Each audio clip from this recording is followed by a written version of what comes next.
8 വർഷം കൊണ്ട് ഇപ്പോൾ അത്യാവശ്യം മെയിൻലി സ്റ്റേജ് ഷോസ് ആണ് ഫോക്കസ് ചെയ്യുന്നത്. ഇനി മെസ്സി വരാൻ പോവുകയാണ്. അപ്പം ഞാൻ ഫിലിമിൽ ഫസ്റ്റ് ചെയ്യുന്ന ചിന്നദാദ എന്ന് പറയുന്ന സിനിമയ്ക്ക് വേണ്ടിയിട്ടാണ്. എൻ്റെ ഫിലിമിലെ ഫസ്റ്റ് പാട്ട് ദാസാറാണ് പാടിയിട്ടുള്ളത്. മെയിൻലി ഹരിശങ്കറിൻ്റെ പാട്ട്, ജോബ് കുര്യൻ ഒക്കെ ഇഷ്ടമുള്ള സിംഗേഴ്സാണ്. ബേസിക്കലി ഞാനൊരു നേഴ്സുമാണ്, മെയിൽ നേഴ്സും കൂടെയാണ്. ഇപ്പോൾ ലേറ്റസ്റ്റ് പുറത്തിറങ്ങിയിട്ടുള്ള മിസ്റ്റർ ഹാക്കർ, അതാണ് ഞാൻ ലാസ്റ്റ് ചെയ്ത സിനിമ. സ്പോർട്സ് എന്ന് പറയുന്നത് ഫസ്റ്റ് ഞാൻ ചെയ്യുന്നത് നമ്മുടെ ഇന്ത്യൻ ക്രിക്കറ്റ് ടീമിൻ്റെ തീം മ്യൂസിക്കാണ്. ഏകദേശം 650-ലധികം പാട്ടുകൾ കമ്പോസ് ചെയ്തിട്ടുണ്ട്. Hi guys, you are watching me Meenakshi Sudheer only on ICG. ഇന്ന് ICGയിൽ എന്നോടൊപ്പം ജോയിൻ ചെയ്യുന്നത് മ്യൂസിക് ഡയറക്ടർ ആയിട്ടുള്ള സുമേഷ് കൂട്ടിക്കലാണ്. ഹായ് ചേട്ടാ, വെൽക്കം. നമസ്കാരം. നിങ്ങളെല്ലാവരും അറിഞ്ഞു കാണും, നമ്മുടെ കേരളത്തിൽ ഈ അടുത്തിടയ്ക്കായിട്ട് ഇനി മെസ്സി വരാൻ പോവുകയാണ്. അപ്പം ആ ഒരു ഒക്കേഷനെ ബേസ് ചെയ്ത് ഒരു പാട്ട് ഡയറക്റ്റ് ചെയ്തിട്ടുണ്ട്, ഒരു മ്യൂസിക് ഡയറക്ഷൻ ചെയ്തിട്ടുണ്ട്. അപ്പോൾ അതിൻ്റെ വിശേഷങ്ങൾ പങ്കുവയ്ക്കാനായിട്ടാണ് സുമേഷ് ഏട്ടൻ സ്പെഷ്യലി ഇന്ന് ICGയിൽ വന്നിട്ടുള്ളത്. അപ്പം മെസ്സി കേരളത്തിൽ വരിക എന്നുള്ളത് കേരളത്തിലൊരു വലിയ ന്യൂസായിട്ടിരിക്കുകയാണ്. ആരാധകരെല്ലാവരും വളരെയധികം ആകാംക്ഷയോട് കൂടിയിട്ടിരിക്കുകയാണ്. അപ്പോൾ അദ്ദേഹത്തിന് വേണ്ടിയിട്ടൊരു പാട്ട് കമ്പോസ് ചെയ്യാനായിട്ടൊരു അവസരം കിട്ടിയിരിക്കുകയാണ്. എങ്ങനെയാണ് ഇത്രയും വലിയൊരു ഗോൾഡൻ ഓപ്പർച്യൂണിറ്റി ചേട്ടനെ തേടിയെത്തിയത്? ബേസിക്കലി ഞാനൊരു മ്യൂസിക് ഡയറക്ടറാണ്. ഒരു 16 വർഷമായിട്ട് മ്യൂസിക് ഫീൽഡിലുണ്ട്. ഏതാണ്ട് മോർ ദാൻ 650 സോങ്സ് കമ്പോസ് ചെയ്തിട്ടുണ്ട്. അപ്പോൾ അങ്ങനെ ഇരിക്കുമ്പോഴാണ് ഒരു 2 വർഷം മുമ്പ് ഞാൻ കേരള ബ്ലാസ്റ്റേഴ്സിന് വേണ്ടിയിട്ട് ഒരു തീം മ്യൂസിക് ചെയ്തിട്ടുണ്ടായിരുന്നു. അപ്പോൾ അതുമായിട്ട് ബന്ധപ്പെട്ട് സ്പോർട്സ് മിനിസ്റ്ററുമായിട്ട് സംസാരിക്കുകയും, അപ്പോൾ അദ്ദേഹമാണ് എന്നെ ഏറ്റവും ആദ്യം സപ്പോർട്ട് ചെയ്തിട്ടുള്ളത്. അതിനുശേഷം പിന്നെ ഞാൻ 2020 വേൾഡ് കപ്പിൽ ഇന്ത്യൻ ക്രിക്കറ്റ് ടീമിന് വേണ്ടിയിട്ട് ഒരു സപ്പോർട്ട് ചെയ്തിട്ടൊരു സോങ് ചെയ്തിട്ടുണ്ടായിരുന്നു. അങ്ങനെ ഈ 2 സ്പോർട്സ് കോമ്പോസിഷൻസും വെച്ചിട്ടാണ് ഇതിലേക്കൊരു റെഫറൻസ് കിട്ടിയതും. അങ്ങനെ റിപ്പോർട്ടർ TVയിൽ ഗോവൻ സാറും സുധി സാറും അതുപോലെ അനുരൂപ് സാറ്, അങ്ങനെ അവരൊരു വിങ്ങാണ് എന്നിൽ വിശ്വാസം അർപ്പിച്ച് എന്നെ അത് ഏൽപ്പിച്ചത്. എങ്ങനെയുണ്ടായിരുന്നു വർക്ക് ചെയ്തൊരു എക്സ്പീരിയൻസ്? ഭയങ്കര ഒരു വലിയ എക്സ്പീരിയൻസ് ആയിരുന്നു. കാരണം എന്നെ സംബന്ധിച്ച് എൻ്റെ കരിയറിലെ one of the best compositions എന്ന് പറയാവുന്ന ഒരു ഇത് തന്നെയായിരിക്കും എന്നുള്ള ഉറപ്പാണ്. കാരണം അത്രയ്ക്കും നമ്മൾ എഫേർട്ട് ഇട്ടിട്ടുണ്ട് ആ ഒരു സോങ്ങിന് വേണ്ടിയിട്ട്. പിന്നെ ഡെഫിനറ്റ്ലി ഇതൊരു സർട്ടൻ ഒരു സ്റ്റേറ്റിലോ അല്ലെങ്കിൽ ഒരു നമ്മുടെ കൺട്രിയിലോ ഒന്നും ഒതുങ്ങേണ്ട ഒരു സോങ് അല്ല എന്നുള്ളത് കൊണ്ട് തന്നെ ഞങ്ങൾ അതൊരു വലിയൊരു ടീമാണ്. ഞാൻ മാത്രമല്ല, ഒരുപാട് ടാലൻറ്റഡ് ആയിട്ടുള്ള മ്യൂസീഷ്യൻസ് ഇതിൻ്റെ ബാക്ക് എൻഡിൽ വർക്ക് ചെയ്തിട്ടുണ്ട്. ഫുട്ബോൾ, കേരള ബ്ലാസ്റ്റേഴ്സ് FC, അതുപോലെ തന്നെ ഇന്ത്യൻ ക്രിക്കറ്റ് ടീം, ഇങ്ങനെ സ്പോർട്സ് റിലേറ്റഡ് ആയിട്ടുള്ള ഒരുപാട് കാര്യങ്ങൾ ചേട്ടൻ്റെ ഒരു ഡിസ്കോഗ്രഫിയിലുണ്ട്. അപ്പം എങ്ങനെയാണ് സ്പോർട്സ് മ്യൂസിക്കിൻ്റെ അടുത്തുള്ള ഒരു അപ്രോച്ച്? ഇല്ല, അങ്ങനെയില്ല. അത് ആക്ച്വലി ബേസിക്കലി ഞാൻ ഒരു ക്രിസ്ത്യൻ ഡിവോഷണൽ സോങ്സ് കോമ്പോസിഷൻസിൽ തുടങ്ങിയ ഒരാളാണ്. അതിനുശേഷം സിനിമയിലേക്ക് വന്നു. പിന്നെ എനിക്ക് 16-ാമത്തെ വയസ്സിൽ എനിക്ക് ദാസാറിൻ്റെ നിന്ന് ഒരു നാഷണൽ അവാർഡ് കിട്ടിയ ആളാണ് ഞാൻ.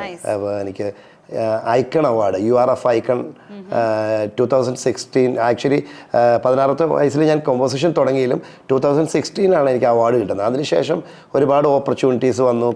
ഇപ്പോൾ ഒരു 5-6 സിനിമകൾ, മലയാള സിനിമകൾ ചെയ്തു. അങ്ങനെ ഇരിക്കുമ്പോഴാണ് ഈ സ്പോർട്സ് എന്ന് പറയുന്നത് ഫസ്റ്റ് ഞാൻ ചെയ്യുന്നത് നമ്മുടെ ഇന്ത്യൻ ക്രിക്കറ്റ് ടീമിൻ്റെ തീം മ്യൂസിക്കാണ്. അങ്ങനെ അതിനെ ഫോളോ ചെയ്തിട്ടാണ് കേരള ബ്ലാസ്റ്റേഴ്സിൻ്റെ പാട്ട് അങ്ങനെ വന്നത്. അങ്ങനെ ഒക്കേഷണലി ആയിപ്പോയതാണ്. അങ്ങനെ ഒരു പ്ലാൻഡ് ഒന്നുമല്ല, ഒരു സ്പോർട്സ് എന്നുള്ളൊരു ഫോക്കസ് ഒന്നുമില്ല. ഈ സാധാരണ പാട്ടുകൾ കമ്പോസ് ചെയ്യുന്നതിനെക്കാട്ടിലും എന്തെങ്കിലും ഒരു വ്യത്യാസം മ്യൂസിക്കിലോ മറ്റ് ഇൻസ്ട്രുമെന്റ്സിലോ ഒക്കെ കൊടുക്കേണ്ടി വരുമോ സ്പോർട്സ്? തീർച്ചയായിട്ടും. നമ്മളിപ്പോൾ ഒരു ഫിലിമിനാണെങ്കിലും കമ്പോസ് ചെയ്യുമ്പോൾ നമ്മൾ സിറ്റുവേഷൻസ് ഒക്കെ നമുക്കറിയാം, ഒരുപാട് ഓപ്ഷൻസ് ഒന്നും പോകേണ്ടി വരില്ല. പക്ഷേ സ്പോർട്സിലെന്ന് പറഞ്ഞു കഴിഞ്ഞാൽ ആ സോങ്ങിൽ ത്രൂ ഔട്ട് നമ്മൾ ആ ഒരു ഫീൽ കൊണ്ടുവരണം. അത് കേൾക്കുന്നവർക്ക് ആ ഒരു ആവേശം ഉണ്ടാവണം. അപ്പോൾ വേർഡ്സിലും പ്രത്യേകിച്ച് നമ്മുടെ ഈ ഒരു പാട്ട് മെസ്സിയുടെ വരവുമായിട്ട് ബന്ധപ്പെട്ട സോങ് എഴുതിയിട്ടുള്ളത് മനു മഞ്ജിത്താണ്. ഇപ്പോൾ നമുക്കറിയാം മലയാള സിനിമയിലെ ഏറ്റവും കൂടുതൽ ഹിറ്റുകൾ തന്നിട്ടുള്ള ഒരാളാണ്. അപ്പോൾ അദ്ദേഹമാണ് ലിറിക്സ് എഴുതിയിട്ടുള്ളത്. പിന്നെ നമുക്കറിയാം എമ്പുരാനെ എന്ന് പറയുന്ന ഹിറ്റ് പാട്ടിലൂടെ വന്ന ആനന്ദ ശ്രീരാഗാണ് പാടിയിട്ടുള്ളത്. അപ്പോൾ അതുപോലെ തന്നെ Pradeep Tom orchestra, Sumesh Parameshwar guitar play ചെയ്തിട്ടുണ്ട്. പിന്നെ നേവിയിൽ നിന്നുള്ള ആർട്ടിസ്റ്റുകൾ ട്രംപറ്റ്, ഇങ്ങനെ ലൈവ് സെഷൻസ് ഒക്കെ വെച്ചിട്ട് നമ്മൾ ഒരുക്കിയിട്ടുള്ള ഒരു പാട്ടാണ്. അടിപൊളി. അപ്പൊ നമ്മൾ അതിന്റെ ലോഞ്ചിന് വേണ്ടിയിട്ട് കാത്തിരിക്കുകയാണ്. ചേട്ടൻ ബേസിക്കലി ഒരു ഗിറ്റാറിസ്റ്റ് ആണല്ലോ അല്ലെ? കീബോർഡില് ഒരുപാട് അധികം നല്ല പാട്ടുകൾ വായിക്കുന്ന ഒരു മ്യൂസിഷ്യനാണ്.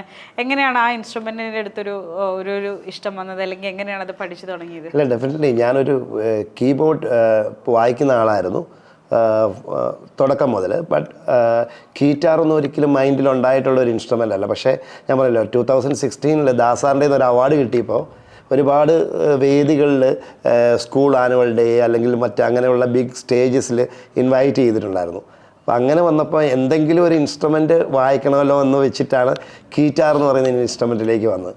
അങ്ങനെ ഇരിക്കുമ്പോൾ ഫ്ലവേഴ്സ് ടി വിയിലെ കോമഡി ഉത്സവം എന്ന് പറഞ്ഞ പരിപാടിയിലേക്ക് വിളിച്ചു സ്പെഷ്യൽ പെർഫോമറായിട്ട്.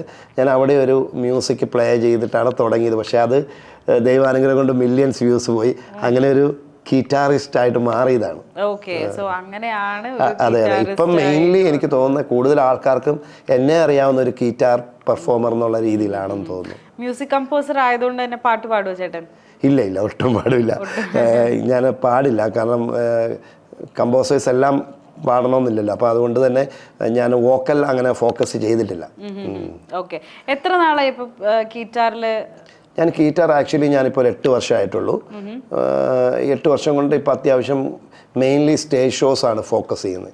ഏകദേശം 650-ലധികം പാട്ടുകൾ കമ്പോസ് ചെയ്തിട്ടുണ്ട് എന്ന് പറഞ്ഞല്ലോ. ഏതൊക്കെയാണ് സിനിമാ ഫീൽഡിലുള്ള ചേട്ടൻ്റെ ഹിറ്റ് സോങ്സ്? ഞാൻ ഫിലിമിൽ ഫസ്റ്റ് ചെയ്യുന്ന ചിന്നദാദ എന്ന് പറയുന്ന സിനിമയ്ക്ക് വേണ്ടിയിട്ടാണ്. എൻ്റെ ഫിലിമിലെ ഫസ്റ്റ് പാട്ട് ദാസാറാണ് പാടിയിട്ടുള്ളത്, ശിശിരവാനിൽ എന്ന് പറഞ്ഞിട്ടുള്ള പാട്ട്. അതിനുശേഷം വിശുദ്ധ പുസ്തകം എന്ന് പറയുന്ന സിനിമയ്ക്ക് വേണ്ടിയിട്ട് 4 പാട്ടുകൾ ഒരുക്കിയിട്ടുണ്ട്. ഇപ്പോൾ ലേറ്റസ്റ്റ് പുറത്തിറങ്ങിയിട്ടുള്ള മിസ്റ്റർ ഹാക്കർ, അതാണ് ഞാൻ ലാസ്റ്റ് ചെയ്ത സിനിമ. ഇപ്പോൾ ഇടം എന്ന് പറയുന്ന ഒരു സിനിമ ചെയ്തുകൊണ്ടിരിക്കുന്നു. അങ്ങനെ മ്യൂസിക് ഫീൽഡിൽ ആരാണ് ഏറ്റവും ഇഷ്ടപ്പെട്ട കമ്പോസർ? ഡെഫിനറ്റ്ലി അത് ഏത് മ്യൂസിഷ്യനോട് ചോദിച്ചാലും പറയുന്ന പോലെ തന്നെ AR റഹ്മാൻ സാറാണ് നമ്മുടെ ഒരു റോൾ മോഡൽ. അദ്ദേഹത്തിന് ഭയങ്കര ഇഷ്ടമാണ്, അദ്ദേഹത്തിൻ്റെ കമ്പോസിഷൻസ് ഇഷ്ടമാണ്. അതാണ് ലീഡിങ് ആയിട്ടുള്ള. ഓക്കെ. ഇപ്പോൾ സിംഗേഴ്സിലേക്ക് വരികയാണെങ്കിലോ? സിംഗേഴ്സ് അങ്ങനെയില്ല, കാരണം ഈ സിംഗേഴ്സിനെ കുറിച്ച് ചോദിക്കുമ്പോൾ മെയിൻലി മ്യൂസിക്കിൽ നമുക്ക് എല്ലാ പാട്ടുകാരെയും നമുക്ക് ഇഷ്ടമാണ്. അതിന് കാരണം ഓരോരുത്തരുടെയും വോക്കൽസ് ഓരോ പാട്ടിനും ആപ്റ്റായിരിക്കും. നമ്മളിപ്പം അതുകൊണ്ട് തന്നെ അങ്ങനെ പ്രത്യേകിച്ച് ഒന്നുമില്ല, ആ പാട്ടിൻ്റെ മൂഡ് അനുസരിച്ച്. പിന്നെ ഡെഫിനറ്റ്ലി ദാസാർ, നമ്മളൊരു ദാസാറിനെ കുറിച്ച് പറയുമ്പോൾ ദാസാറിനെയാണ് നമ്മൾ ഏറ്റവും കൂടുതൽ ഇഷ്ടപ്പെടുന്നത്. അതുപോലെ തന്നെ MG ശ്രീകുമാർ, അതുപോലെ തന്നെ ഇപ്പം ന്യൂ ജനറേഷനിലെ സിംഗേഴ്സിനെ ഒക്കെ ഇഷ്ടമാണ്. ഓക്കെ. ന്യൂ ജനറേഷനിലെ സിംഗേഴ്സിൽ ആരെയാണ് കൂടുതൽ ഫോളോ ചെയ്യാനും പാട്ടുകൾ കേൾക്കാനും ഇഷ്ടം? ഞാൻ ഹരിശങ്കറിൻ്റെ പാട്ടുകൾ ഭയങ്കര ഇഷ്ടമാണ്. പിന്നെ അതുപോലെ തന്നെ നമ്മുടെ ഇപ്പം ലേറ്റസ്റ്റ് വന്നിട്ടുള്ള ഇപ്പം റീസെൻ്റ്ലി ഇപ്പം പിന്നെ ഒരുപാട് സിംഗേഴ്സ് ഇതിലേക്ക് എത്തിയിട്ടുണ്ട്. മെയിൻലി ഹരിശങ്കറിൻ്റെ പാട്ട്, ജോബ് കുര്യൻ ഒക്കെ ഇഷ്ടമുള്ള സിംഗേഴ്സാണ്. പാട്ട് പാടില്ല എന്ന് പറഞ്ഞു, എന്നാലും നമുക്ക് വേണ്ടി 2 പേരും റിക്വസ്റ്റ് ചെയ്താൽ? അത് വേണ്ട, അപ്പോൾ ഞാൻ പാടിയാൽ നിങ്ങൾ പാടുപെടും. എങ്ങനെയാണ് കുഞ്ഞിലെ തൊട്ട് സംഗീതം കീബോർഡിൽ അത് പഠിച്ചിട്ടുള്ളതാണോ? ഇല്ല, ഞാൻ കുറേ നാൾ എൻ്റെ ലൈഫിൽ ഞാൻ 10th ശേഷം ഞാനൊരു സെമിനേറിയനാണ്. ആക്ച്വലി ഒരു സെമിനേരിയിൽ പോയത് ആളാണ്. അവിടെ വെച്ചിട്ട് എനിക്കൊരു സെലക്ഷൻ കിട്ടിയിട്ട് ഞാൻ അവിടെ മ്യൂസിക് പഠിച്ചു. ഏകദേശം 3 വർഷത്തോളം പ്രാക്ടീസ് ചെയ്തു കീബോർഡ്. അങ്ങനെയാണ് ഈ സംഗീതത്തിലേക്ക് വരുന്നത്. അത് കഴിഞ്ഞിട്ട് പതുക്കെ അവിടെ നിന്ന് പോകുന്നു. അപ്പൊ പിന്നെ അത് ഫോളോ ചെയ്തല്ലേ, അല്ലെങ്കിൽ ഒരു പള്ളിയിലച്ഛനായനല്ലേ? അതെ അതെ, ഇപ്പൊ പിള്ളേരുടെ അച്ഛനായി. ഓക്കെ. അപ്പം ദൈവവിളിക്ക് പകരം മ്യൂസിക്കിന്റെ ഒരു കോളാണ് വന്നത്. അല്ല, അത് ഒരു ദൈവവിളിയാണെന്ന് കരുതുന്ന ആളാണ്. കാരണം എനിക്ക് തോന്നുന്നത് ഒരുപക്ഷെ ഞാൻ ഈ പറഞ്ഞ പോലെ ഇപ്പോൾ ഒരു പള്ളിയിലച്ഛനായിരുന്നെങ്കിൽ ഒരുപക്ഷെ ഏതാണ്ട് 350ഓളം ക്രിസ്ത്യൻ ഡിവോഷണൽ പാട്ടുകൾ ചെയ്തിട്ടുണ്ട്. എനിക്ക് തോന്നുന്നത് ക്രിസ്ത്യൻ ഡിവോഷണൽ ഫീൽഡിൽ എനിക്കൊരു വലിയൊരു ഭാഗ്യം കൂടെ കിട്ടിയൊരു മ്യൂസീഷ്യനാണ്. കാരണം ഏതാണ്ട് 55 മില്യണിലധികം വ്യൂസ് പോയിട്ടുള്ളൊരു പാട്ടുണ്ട്. എനിക്ക് തോന്നുന്നത് ക്രിസ്ത്യൻ പള്ളികളിലെല്ലാം പാടുന്നത് ഉരുകി ഉരുകി തീർന്നിടാന്ന് പറഞ്ഞൊരു പാട്ട്.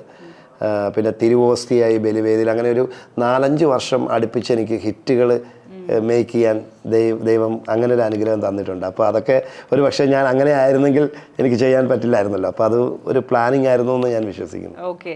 എങ്ങനെയാണ് ഇപ്പം ഇനി മെസ്സി വരാൻ പോകുന്ന ഇതൊക്കെ ആലോചിക്കുമ്പോഴത്തേക്കും എക്സൈറ്റഡ് ആണോ? പിന്നെ അല്ലേ, തീർച്ചയായിട്ടും. കാരണം എന്നെപ്പോലൊരു കലാകാരനെ സംബന്ധിച്ച് ഏതൊരു മ്യൂസീഷ്യനും ലൈഫിൽ ഏറ്റവും ആഗ്രഹിക്കുന്ന, ഒരു പക്ഷേ എനിക്ക് തോന്നുന്നത് നമ്മളൊരു 100 സിനിമകൾക്ക് സംഗീതം ചെയ്താൽ പോലും ഇത്രയൊന്നും ശ്രദ്ധിക്കപ്പെടണമെന്നില്ല. അപ്പോൾ അത്രയും ഒരു ബിഗ് പ്ലാറ്റ്ഫോമാണ് കിട്ടിയിട്ടുള്ളത്. ഇപ്പോൾ ഇതിൻ്റെ ടീസർ ഇറങ്ങിയപ്പോൾ തന്നെ ഒരുപാട് ആളുകൾ വിളിക്കുന്നുണ്ട്. ഞാൻ അതിൽ ഗിറ്റാർ പ്ലേ ചെയ്തിട്ട് തന്നെ ആ ടീസറിലുണ്ട്. അപ്പോൾ അതുകൊണ്ട് ഇങ്ങനെ ഒരുപാട് ആളുകൾ വിളിക്കുന്നുണ്ട്. ഇനിയിപ്പോൾ ഒരു കളിയുടെ ആ ദിവസങ്ങളിലേക്കൊക്കെ ആകുമ്പം കൂടുതൽ നമ്മുടെ പാട്ടുകൾ ആളുകളിലേക്ക് എത്തും. അപ്പോൾ ആ ഒരു എക്സൈറ്റ്മെൻ്റ് ഒക്കെ ഉണ്ട്. മെസ്സിനെ മീറ്റ് ചെയ്യാൻ പറ്റുമോ? അങ്ങനെ തോന്നുന്നില്ല. കാരണം ഇപ്പം തന്നെ സുരക്ഷ നമ്മൾ വിചാരിക്കുന്ന സോ ഈസി ആയിട്ടുള്ള ഒരു പ്രോസസ്സ് അല്ല അത്. കാരണം അത്രത്തോളം സുരക്ഷാ ക്രമീകരണങ്ങളും ഒക്കെ ഉണ്ടാവും. പിന്നെ അറിയില്ല. ഓക്കെ, ഇനി നമുക്ക് ചേട്ടൻ്റെ വെയർ അബൌട്ട്സ് ഒക്കെ അറിയാം. എവിടെയാ സ്ഥലം? ഞാൻ ബേസിക്കലി കുട്ടിക്കൽ എന്ന് പറയുന്ന സ്ഥലത്താണ്. പേരിന്റെ സൈഡിൽ സുമേഷ് കുട്ടി. അതെ, അങ്ങനെയാണ്. അവിടെ നിന്നാണ് എൻ്റെ സംഗീത ജീവിതം തുടങ്ങി. അതിനുശേഷം മുണ്ടക്കയം എന്ന് പറയുന്ന സ്ഥലത്തായിരുന്നു കുറച്ച് നാൾ താമസിച്ചുകൊണ്ടിരുന്നത്. ഇപ്പം കൊച്ചിയിലാണ് 2 വർഷമായിട്ട്. Okay okay. ഫാമിലിയൊക്കെ? വൈഫും 3 കുഞ്ഞുങ്ങളും പപ്പയും മമ്മിയും, ഞങ്ങളെല്ലാവരും കൂടെ എല്ലാവരും ഒരു വീട്ടിൽ തന്നെയാണ്. പണ്ട് തൊട്ടേ ഒരു മ്യൂസിഷ്യൻ ആവണം എന്നായിരുന്നു ആഗ്രഹം? ബേസിക്കലി ഞാനൊരു മ്യൂസിഷ്യൻ എന്നുള്ള രീതിയിൽ ഒരുപാട് ഹാർഡ് വർക്ക് ചെയ്തിട്ടുള്ള ആളാണ്. ബേസിക്കലി ഞാനൊരു നേഴ്സുമാണ്, മെയിൽ നേഴ്സും കൂടെയാണ് കേട്ടോ. അപ്പോൾ ഞാൻ ഏതാണ്ട് 1 വർഷത്തോളം ജോലി ചെയ്തിട്ട് നേഴ്സിംഗ് പ്രൊഫഷൻ ഡ്രോപ്പ് ചെയ്തിട്ടാണ് ഈ ഒരു ഫീൽഡിലേക്ക് ഇറങ്ങിയ സമയത്ത് ഒരുപാട് പ്രശ്നങ്ങളൊക്കെ ഉണ്ടായിട്ടുണ്ട്. ഓഫ് കോഴ്സ് നമുക്കറിയാം, നമ്മളിപ്പോൾ ഇതുപോലൊരു പ്രൊഫഷൻ ചെയ്തിട്ട് സംഗീതമൊക്കെ ആയിട്ട് ഇറങ്ങുമ്പം എത്രയോ ഓപ്പോസ് ചെയ്തിട്ടുള്ള വാക്കുകളും അല്ലെങ്കിൽ, പക്ഷേ ഡെഫിനറ്റ്ലി എൻ്റെ ഫാമിലിയിൽ നിന്ന് എനിക്ക് നല്ല സപ്പോർട്ടായിരുന്നു. പിന്നെ കുറേ മ്യൂസീഷ്യൻസ് ഒക്കെ ഒത്തിരി സപ്പോർട്ട് ചെയ്തിട്ടുണ്ട്. അതുകൊണ്ടാണ് ഈ ഒരു മേഖലയിലേക്ക് തിരിഞ്ഞത്. ഓക്കെ. പെപ്സിയുടെ ഒരു ഇവന്റിന് പ്ലേ ചെയ്യാനുള്ള പെപ്സിയുടെ ഒരു അവാർഡ് നൈറ്റിൽ ഞാൻ ഗിറ്റാർ പെർഫോം ചെയ്തിട്ടുണ്ട്. അതിന്റെ വിശേഷങ്ങൾ എന്തൊക്കെയാണ് ചേട്ടാ? ഏത് വർഷമായിരുന്നു അത്? എനിക്ക് തോന്നുന്നത് കോവിഡിന് മുമ്പായിരുന്നു. പെപ്സിയുടെ ഒരു വലിയ അവാർഡ് സെറമണി കേരളത്തിൽ വെച്ചിട്ട് അവർ കണ്ടക്ട് ചെയ്ത സമയത്തായിരുന്നു. അപ്പോൾ കുറേ വലിയ മ്യൂസീഷ്യൻസൊക്കെ ഉണ്ടായിരുന്നു നോർത്ത് ഇന്ത്യയിൽ നിന്നൊക്കെ. അപ്പം നമ്മൾ ഇവിടെ കേരളത്തിൽ നിന്ന് അങ്ങനെ ഒരു മ്യൂസീഷ്യനായിട്ട് സെലക്ട് ചെയ്തിരുന്നു അവർ. അങ്ങനെ അവിടെ പെർഫോം ചെയ്തു. അതൊരു എന്നും ഓർത്തിരിക്കുന്ന ഒരു ഇവൻ്റാണ്. അതാണ് ഒരു ഗിറ്റാർ പെർഫോമർ എന്നുള്ള രീതിയിൽ ഒരു നല്ലൊരു പ്ലാറ്റ്ഫോം കിട്ടിയ ഒരു വേദിയാണ്. ദാസറിനെ ആദ്യമായി കണ്ട ഒരു മൊമെന്റ് ഒന്ന് ഡിസ്ക്രൈബ് ചെയ്യാമോ? അത് ഈ പറഞ്ഞ പോലെ ശരിക്കും ദാസാറിന് നിന്ന് അവാർഡ് കിട്ടുന്ന യൂണിവേഴ്സൽ റെക്കോർഡ് ഫോറംസ് എന്ന് പറയുന്ന URFൻ്റെ അവാർഡായിരുന്നു, ഐക്കൺ അവാർഡ്. അപ്പോൾ ആ സമയത്ത് എൻ്റെ അടുത്ത് ഇങ്ങനെ അനൗൺസ് ചെയ്ത സമയത്ത് എനിക്ക് മെയിലായിരുന്നു വന്നത്. മെയിൽ വന്നിട്ട് പറഞ്ഞിങ്ങനെ, നിങ്ങൾക്ക് അവാർഡ് വിന്നർ നിങ്ങളാണ് 2016, അത് തരാൻ പോകുന്നത് പത്മശ്രീ ഡോക്ടർ KJ യേശുദാസ് എന്ന് പറഞ്ഞപ്പോൾ സത്യം പറഞ്ഞാൽ ഭയങ്കര എക്സൈറ്റഡ് ആയിരുന്നു. കാരണം ഞാനൊരിക്കലും സാറിനെ നേരിട്ട് ഒന്ന് കാണണം അങ്ങനെയൊക്കെ ഉള്ള ഒരു അവസ്ഥ നിൽക്കുമ്പോഴാണ്. പക്ഷേ ഞാൻ ആ സമയത്ത് സാറിനെ കൊണ്ട് ഫിലിമിൽ പാടിച്ചിരുന്നു. അപ്പോൾ സാറുമായിട്ടുള്ളൊരു എക്സ്പീരിയൻസും അതൊക്കെ ഉണ്ടായിരുന്നു. പക്ഷേ സാറിൻ്റെ നിന്ന് ഒരിക്കലും ഒരു അവാർഡ് കിട്ടുമെന്ന് ഒരിക്കലും ചിന്തിച്ചിട്ടില്ല. അങ്ങനെ സാറിനെ ഞാൻ ഫസ്റ്റ് മീറ്റ് ചെയ്യുന്നത് ക്രൗൺ പ്ലാസയിൽ വെച്ചിട്ടാണ്. സാറിൻ്റെ റൂമിൽ ചെന്നിട്ട് കാണാൻ പറഞ്ഞു. അങ്ങനെ നേരിട്ട് കണ്ടു. അങ്ങനെ സാറിൻ്റെ കുറേ അഡ്വൈസ് എൻ്റെ ലൈഫിൽ ഞാനിപ്പോഴും ഓർത്തിരിക്കുന്ന കാര്യങ്ങൾ, ഇപ്പം മ്യൂസിഷ്യൻസ് കമ്പ്യൂട്ടറിൻ്റെ ഫ്രണ്ടിൽ നിന്ന് വർക്ക് ചെയ്യുമ്പം അവർ ഫേസ് ചെയ്യാൻ പോകുന്ന പ്രശ്നങ്ങൾ, ഫ്യൂച്ചറിൽ അവർക്ക് വരാൻ പോകുന്ന പ്രശ്നങ്ങളൊക്കെ സാർ എൻ്റെ അടുത്ത് ഇങ്ങനെ പറഞ്ഞു തന്നു. അപ്പോൾ അല്ല, ഇപ്പം ഇങ്ങനെ കൂടുതൽ കമ്പ്യൂട്ടർ സ്ക്രീനിനോട് ഒരുപാട് ക്ലോസ് ചെയ്ത് മണിക്കൂറുകൾ ഇരിക്കരുത്, അത് പിന്നീട് പ്രശ്നങ്ങളുണ്ടാക്കും. അങ്ങനെയൊക്കെ നമ്മളെന്താ പറയുക, വളരെ ഒരു ഫ്രണ്ട്ലി ആയിട്ടുള്ള രീതി. നമ്മൾ ഒരിക്കലും ദാസാറിനോട് അങ്ങനെയൊന്നും നമ്മൾ ചിന്തിച്ചിട്ട് പോലില്ല സാറിന് അങ്ങനെ അഡ്വൈസ് ചെയ്യുന്ന കാര്യമൊക്കെ. അപ്പം വളരെ ഞാൻ മനസ്സിലാക്കിയിട്ടുള്ളത് ഒരുപാട് ലവബിൾ ആയിട്ടുള്ള ഒരു പേഴ്സണലായിരുന്നു. ഞാൻ ചിന്തിച്ച ഒരു രീതിയിലേ ആയിരുന്നില്ല സാറിൻ്റെ അടുത്ത്. അതുകൊണ്ട് ഭയങ്കര ഫ്രീ ആയിരുന്നു. ഈ പാട്ടിന്റെ ഫീൽഡിലേക്ക് ചേട്ടൻ കടന്നു വരാനായിട്ട് വീട്ടിലാരെങ്കിലും സംഗീതവുമായി ബന്ധമുണ്ടായിരുന്നോ, അതോ എങ്ങനെയായിരുന്നു? ഇല്ല, എൻ്റെ ഫാമിലി പരമായിട്ട് മ്യൂസീഷ്യൻസ് ഒന്നും അങ്ങനെ ഇല്ല.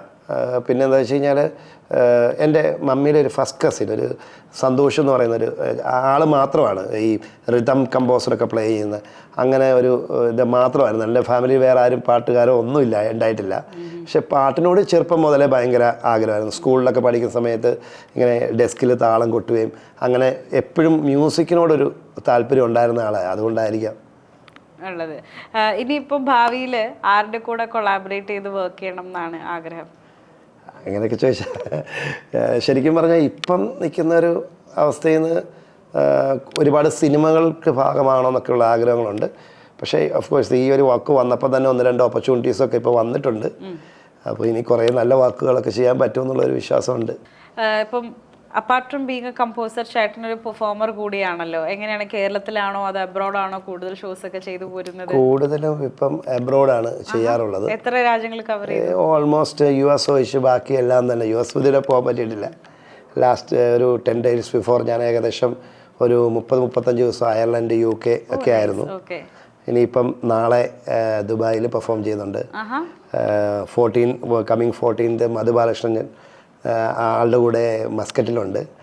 പിന്നെ ഏപ്രിലിൽ ഓസ്ട്രേലിയൻ ടൂറുണ്ട്. അങ്ങനെ കുറേ ഷോസുകൾ കൂടുതലും നമ്മൾ വെളിയിലേക്കാണ് ചെയ്യാറുള്ളത്. സ്വന്തമായിട്ടൊരു ബാൻഡ് ഉണ്ടല്ലേ? അതെ അതെ, തീവ്ര എന്ന് പറഞ്ഞിട്ടൊരു ബാൻഡാണ്.